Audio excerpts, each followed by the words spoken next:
एक छोटी सी बस्ती थी जो दरिया के किनारे वाक़ थी।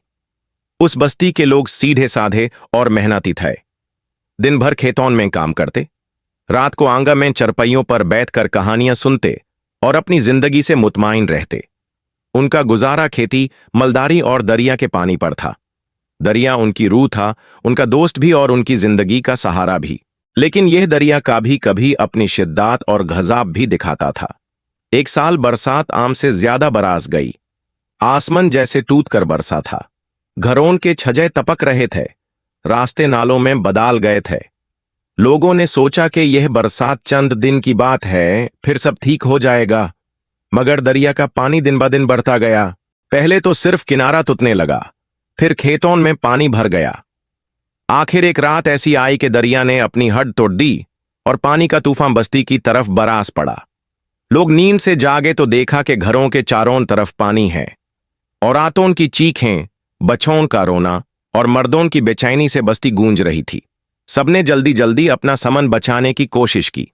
कोई अपने जानवर खोल रहा था, कोई बिस्तर सिरहाने उठा रहा था। लेकिन पानी की रफ्तार इतनी तेज थी कि कुछ भी बचाना मुश्किल हो गया। एक बूढ़ा आदमी, जो बस्ती का सबसे पुराना रहने वाला था, चीख कर कहता, बच्चों को ऊपर पहाड़ों की तरफ ले जाओ, सामान का गम न करो, पहले जिंदगी बचाओ। लोग बच्चों को कंधों पर उठाकर औरतों का हाथ पकड़कर भागते रहे। पानी के बीच से गुजरना आसान ना था। बहुत से लोग बह गए, कुछ ने जानवरों के साथ तैरकर बचने की कोशिश की। सुबह हुई तो बस्ती का मंजर दिल देख कर रोया जाता था। जो घर कल तक मुस्कुराते थे, वो मिट्टी और लकड़ियों का ढेर बन गए थे। जो खेतों में हरियाली थी, वो अब एक समंदर बन गया था। लोग पहाड़ों की ढलानों पर बैठे अपनी तबाही को देख रहे थे। बच्चे अपने खिलौने ढूंढ रहे थे। औरतें अपने बर्तन और चूल्हे को याद कर रही थी। मर्द सर पकड़ कर सोच रहे थे कि अब गुजारा कैसे होगा। लेकिन सबसे ज्यादा दुख उन लोगों का था जिन्होंने अपने प्यारे खो दिए थे। किसी का बेटा बह गया, किसी की मां पानी में डूब गई।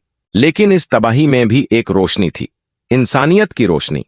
नजाराने से लोग आए जिन्होंने मदद की। कपड़े, खाने का सामान और इलाज की चीजें लेकर पहुंचे।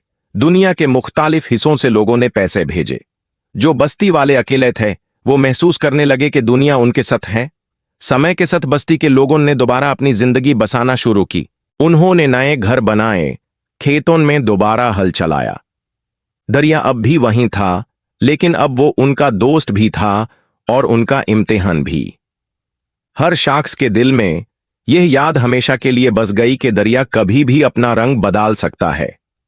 और इस कहानी का सबसे बड़ा सबक ये था, जिंदगी में नुकसान और तबाहियां आती हैं, लेकिन इंसान अगर हौसला ना हारे तो दोबारा सब कुछ बना सकता है।